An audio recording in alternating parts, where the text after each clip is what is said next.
Hi guys, this is Ari. I'm going to be talking about using career counseling with people on the autism spectrum. Starting with just the very basics, there's the old proverb within the autism community: when you've worked with one person with autism, you've worked with one person with autism. This is just going to say that it's really, really hard to generalize autism spectrum disorders and how they're going to present themselves. There's like very, very high functioning people and very low functioning people. It's often comorbid with a pile of things. It presents itself in like a plethora of different ways.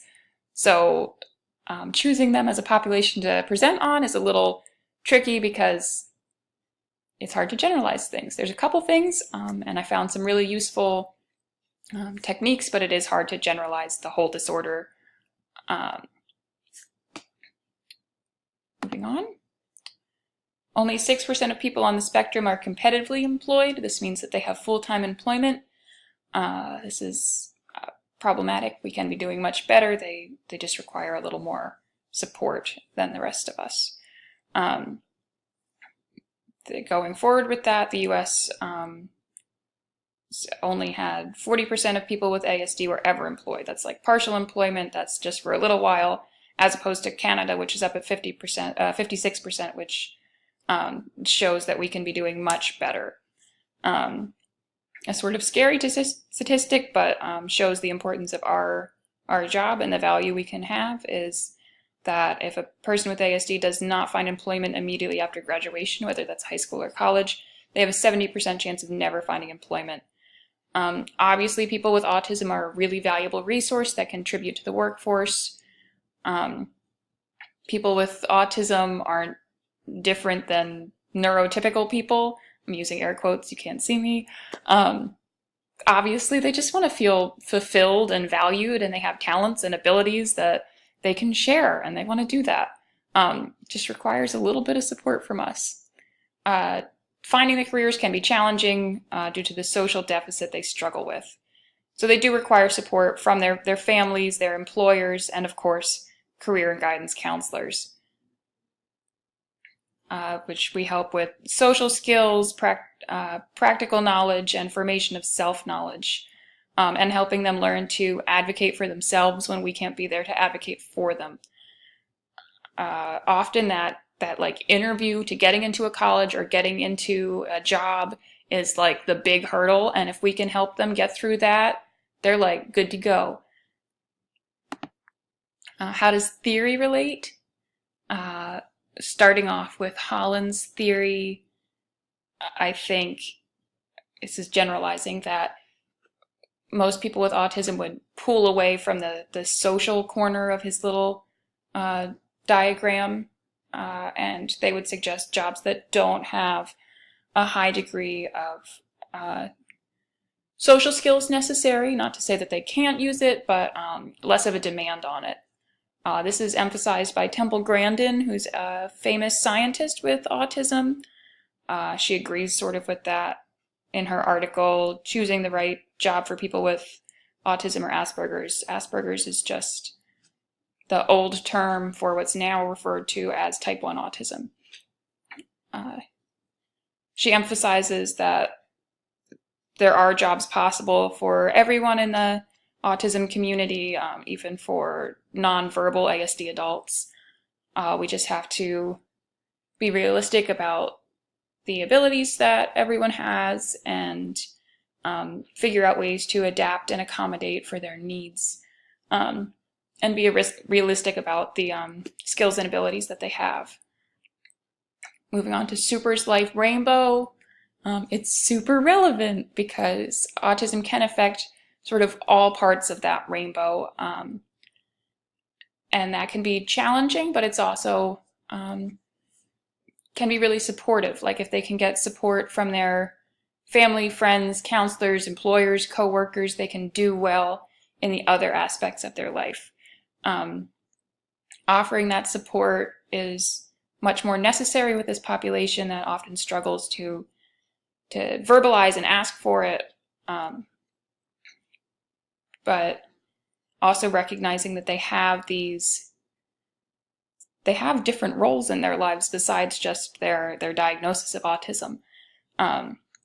is really important to recognize, which sort of slips into the postmodern approach. We're not just thinking about autism, we're thinking about autism within the context of their culture, their socioeconomic status, their gender, and the various roles that they play, whether it's son or daughter, or mother, father, brother, sister. Is really necessary, and autism is just a little piece of that like touches all of the other pieces. The creative and expressive arts are super useful for this population, primarily, and this is, I mean, we're a little biased, but creative and expressive therapists are super beneficial to this population because we are creative. It is a complicated diagnosis, and a lot of the assessments they can't like just simply do. They need to be catered. We need to get creative with how we do counseling and therapy with them. And I think we have the unique ability to do that, whether that's like physically through, you know, art supplies and instruments and music, and dance, or whether it's just through coming up with new ways of doing them. We have to be creative. Again, Temple Grandin comes up. She was that famous scientist with autism. She says that she, as well as many people with autism, think in pictures rather than in words as we do. So offering them imagery instead of just text or instead of just talking can be really beneficial. This sort of slides into how we do like any assessment. You can also have to get a little bit creative with how you do the personality assessments. DePaulo, Strodel, and Johnson highlighted the fact that a lot of the personality tests that we took for this class, or that they offer in career counseling, can feel really overwhelming. It can be very reminiscent of like standardized testing and being in school and, you know, not doing well.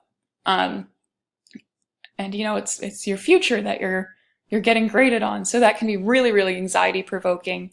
So if you can just figure out like simple little ways to offer those assessments that feel less like standardized testing. So whether that's like reading it to them or offering it in some sort of chart, that can really alleviate some stress. Many people with autism struggle with executive functioning. So this is sort of like task and goal setting. So whether that's like from getting to bed to getting to work in the morning, or whether that's like from where you are now, getting to the career you want to be, like what sort of college and classes you have to go through. This sort of planning can be challenging for them. So if we can set out like to-do lists in little bite-sized pieces and like different charts and organizers, that can be very helpful to them. And that's where we can use some of our artistic abilities, whether it's like using some sort of digital media or software to make an electronic organizer for them, or some sort of beautiful handmade one. That would be great. This is sort of one that goes without saying, but helping them craft a strong cover letter and resume, whether we sit there with a computer and help them do it, or just help them find the words that they need to do that. That's like another big hurdle that we can really make so much easier for them. Oh, going back to practicing goal setting and planning ahead, we can practice this by like planning an art project or planning a dance routine or a musical recital, and show like the steps that were necessary to do it. If you lay it out in a concrete way and sort of show them how it can be applied to the rest of the rest of their life, that can be really awesome, and it's a sort of fun and, you know, applicable way to do that. Assessments, I've sort of already talked a little bit about. DePaulo and company suggested the card sort assessment. Sort of takes away that feeling of standardized testing, and it's also visual, simple, and very concrete. The life role circles that were brought up by Pamela brought in the chapter of our textbook, it's a lot like Super's rainbow. Make it like a pie chart, make it a Venn diagram. It can take things that are sort of abstract, that they have a hard time conceptualizing, like values, and spell it out visually. And that can really help them conceptualize this.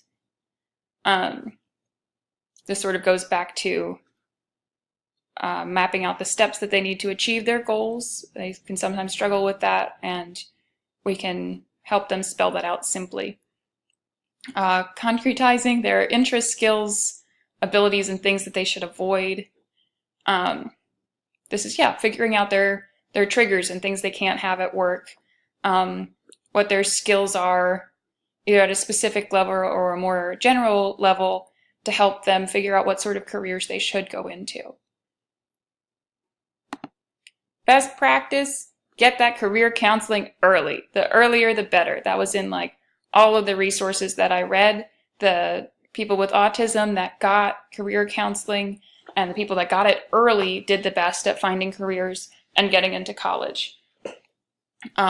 These career counselors should be specialized in working with people with autism. They don't just fit under the general blanket. You need to think about their specific needs. And a lot of times people who don't know about ASD can be really rude and unhealthy for them. Role-playing is great. That was like highlighted again all over. Practice those social skills. Practice an interview. Again, that interview can be the really, really big hurdle.